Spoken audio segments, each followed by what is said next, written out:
Good afternoon. It's time for some more baking. Well, that's enough hobnobbing. Let's get to it, shall we? Today we are going to be making a chocolate and pear pudding. For the ingredients, we have a 400-gram can of pear halves, which we have drained. We have reserved 2 tablespoons of the juice for later.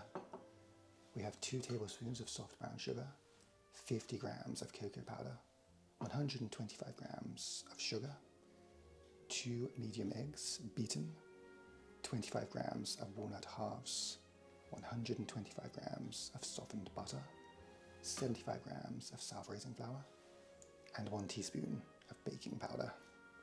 The first thing we are going to do is take a 7-inch sandwich tin and grease it with 15 grams of butter.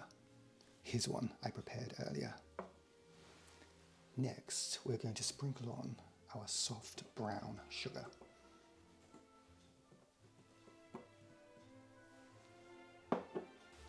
Next, we are going to take our pear halves and place them inside the tin, cut side down, like this.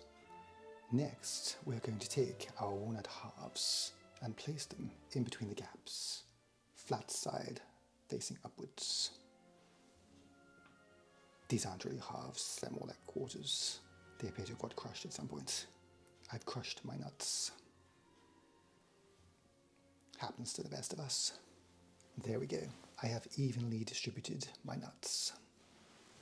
Next, we are going to cream together our softened butter and our sugar.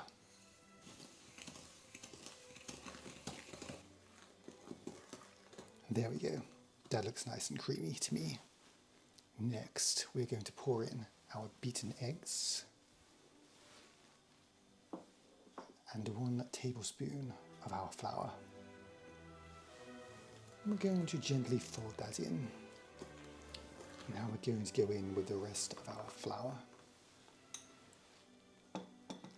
And again, gently fold it in. Next, we're going to go in with our baking powder, our cocoa powder, and our 2 tablespoons of pear juice. And once again, we're going to gently fold it in. There we go.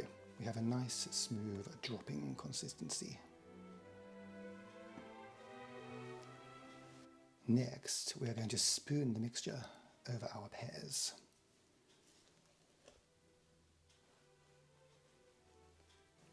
Now we're going to smooth over the surface.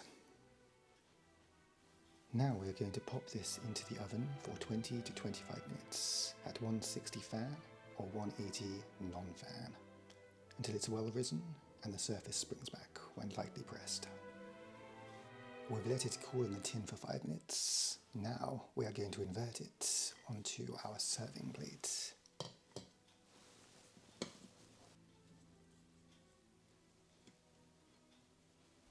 Whoops, one of the pears has fallen out.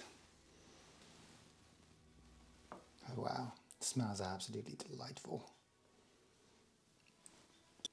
Looks a bit like a work of art, doesn't it? Let's cut ourselves a slice, shall we?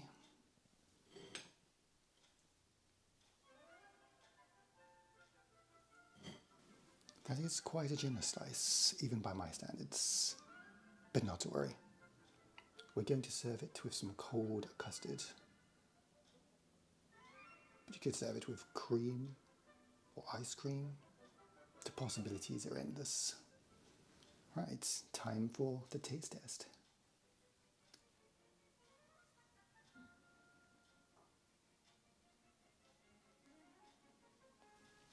Oh wow, that is absolutely splendid. Yes, very nice indeed. I am going to pop the recipe into the description should you wish to give this a try yourself. I can highly recommend it. Well, I do hope you enjoyed this video. Until next time, cheerio.